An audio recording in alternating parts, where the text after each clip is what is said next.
The SEGA Saturn is renowned for its 2D performance. Its sprite pushing capabilities are legendary, so it's little wonder that the console has found favour amongst 2D retro gaming enthusiasts.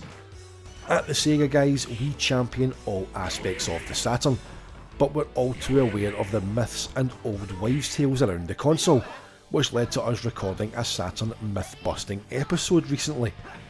One such rumour is that Saturn was designed as a 2D machine, with 3D added as an afterthought. And while this is one myth that has been officially debunked, a recent comment on our channel raised an interesting point. Is the constant excitement and praise of Saturn's 2D performance helping aid these narratives? Are the 3D games on Saturn not being highlighted enough? And so, in the first of a two-part series, I'm going to take you on a tour of the very best 3D games the Saturn can offer, with 13 games in each video. I'm James, the SEGAHolic, one half of the Sega Guys, and these are the best 3D games on the Sega Saturn, Part 1. Known as Decathlete in Japan and the US, AM3's Athlete Kings was released on the Sega Titan video board and released in arcades in May 1996, before being ported to Saturn just months later. The game is a visual feast on Saturn, running in the console's high resolution mode, with VDP2 handling the sprawling outdoor stadium arenas that host events. There are 10 events in total to play through, including long jump, high jump, hurdles, shot put and javelin. The presentation is top notch, with each of your 3 runs on each event presented from a different camera angle, and the animation on all the athletes is faultless as they leap, jump and throw their way through each event. A game that needs no introduction, the Saturn port of Virtu had to be seen to be believed back in the day. Anyone who's seen this game in the arcade would have had a hard time believing it would come home so faithfully, and yet the team assembled by AM3 and led by Yu Suzuki managed to cram every ounce of the coin-op into a Saturn CD-ROM. All 3 stages are painstakingly recreated, with the iconic traffic light targeting reticle present and correct. Bad guys pop up and roll out from all angles, and when playing on a large screen with the Virtua gun, this is as close to arcade perfect as you could expect. What makes Virtua Cop on Saturn all the more remarkable is that the game was ported by a team of Sega rookies, many of whom were embarking on their first major project for the company. Sonic Team's final Saturn release, Burning Rangers, remains locked to the console, having never been ported to any other system.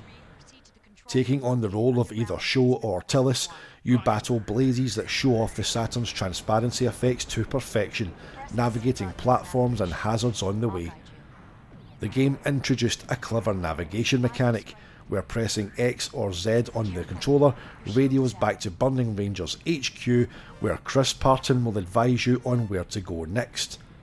Speaking about the game's design, Yuji Naka is on record saying that because so many games focused on killing people, he wanted to make a game about saving people, and that the use of fire felt like the right way to create that sensation of fear and tension. If there's one game which showed early adopters of the Sega Saturn what the console can do, it was Panzer Dragoon. From the moment episode 1 begins and you swoop down into battle on your Blue Dragon, the game is a visual showpiece which only gets better with each stage. From aquatic ruins and desolate wastelands to barren deserts and underground caves, the game impresses from start to finish. Varied enemy types, looming enemy ships and larger-than-life boss battles present a constant shifting challenge, and I've purposely chosen episodes 1, 3 and 4 to show here because they represent some of the best 3D visuals in the game, especially the tight, fast-paced caves of episode 4. While Virtua Fighter was the Western pack-in game for the Saturn, many feel Panzer Dragoon would have been a better choice.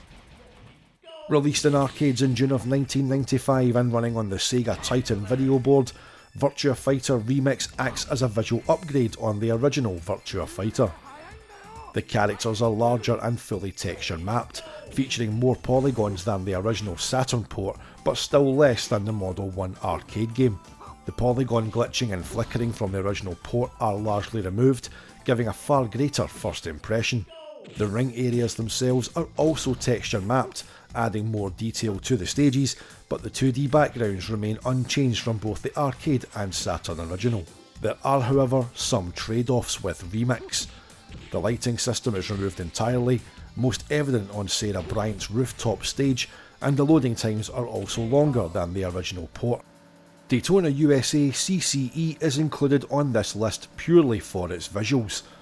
The Sega CS team responsible for the brilliant port of Sega Rally did a fantastic job of improving the performance of Daytona stages on the Saturn, reducing polygon clipping and improving the draw distance. In addition to the 3 arcade courses, new tracks were added to flesh out the game, along with various car types with different handling attributes. The original Daytona Hornet is an unlockable extra, as seen here, and while Daytona USA CCE splits opinion in the Saturn fanbase due to its reworked and often unrecognisable handling, no one can deny that as a 3D title on Saturn, it showed the system was a far more capable one than the original port suggested. While Knights may be classed as a 2.5D game, the 3D elements of this one make it a worthy entrant to the list. We join Clarice and Elliot as they team up with Knights to defeat the hordes of Wiseman, a rogue Knight Maiden who seeks to seize control of Knightopia.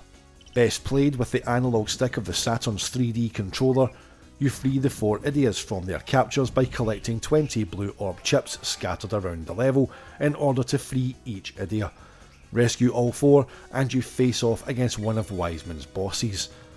Each level is packed with colour and visual effects, and Knights is free to travel almost anywhere within the level, be that into the air or on the ground below, with some stages taking you underwater and even into mazes where the camera changes to an overhead viewpoint.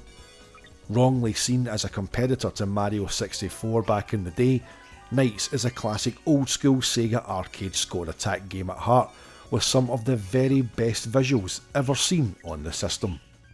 id Software's PC behemoth came to the Saturn in 1997 with the port handled by Lobotomy Software.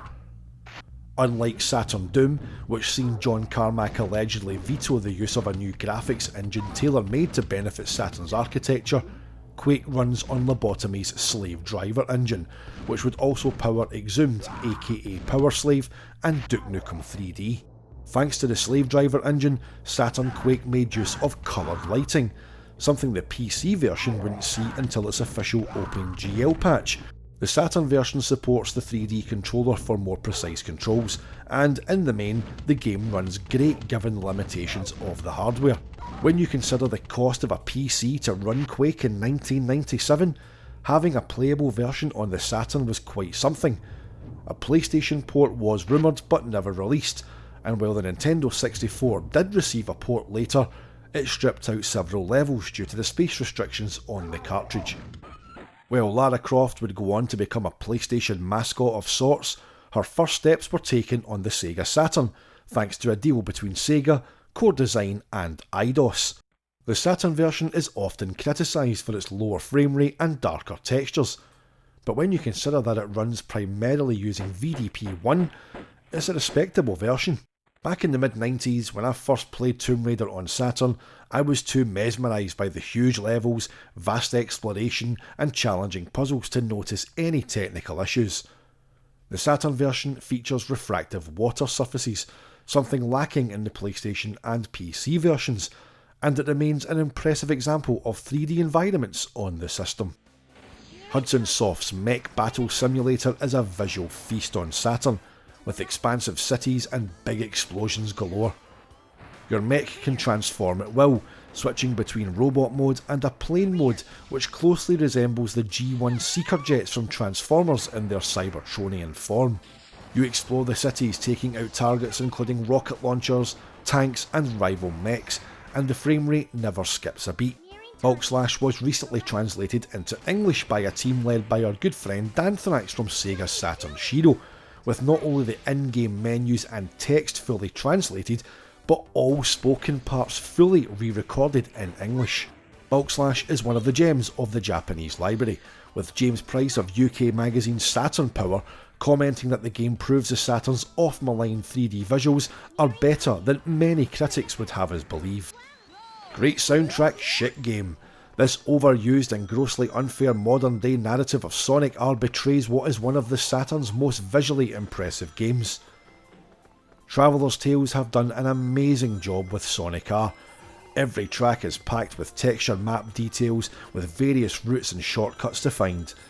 From the Green Hill Zone inspired Resort Island to the Chemical Plant Zone vibes of Reactive Factory, the game oozes that Sonic feel-good factor, even if the controls do betray the source material. When you get to grips with Sonic R's handling and adjust to each of the character's legs being assigned to the shoulder buttons, you realise that it's more Wipeout and less Sonic, and the whole thing zips along at a rock solid frame rate. However, it's the final stage, Radiant Emerald, where the game and Traveller's Tales really show off. The entire track is transparent and changes colour with each lap. It's something that every Saturn naysayer should experience, and with its late 1997 release, perhaps showed that developers were finally getting to grips with the Saturn architecture.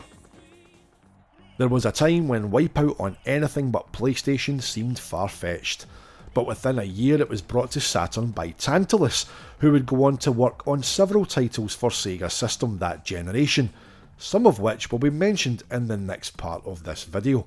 The Saturn version is a straight port of the PlayStation code, with no additional features or enhancements. Everything from the menu design to the track layouts are a mirror image of their PlayStation counterparts, and while the game runs at a lower frame rate than the PlayStation 1 version, it's instantly recognisable and, most of all, incredibly playable. Sure, the Saturn version lacks the transparency effects on the shields and weapon trails, but the ships, the tracks, the surrounding scenery are just as detailed as the PlayStation version.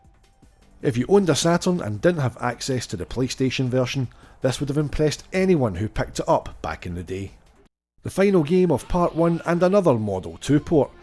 Fighting Vipers is often maligned because it doesn't run in the Saturn's high resolution mode like Virtua Fighter 2 and Last Bronx, but AM3 made the decision to sacrifice high resolution to retain the arcade version's lighting system, and in doing so they saved the feel of the game.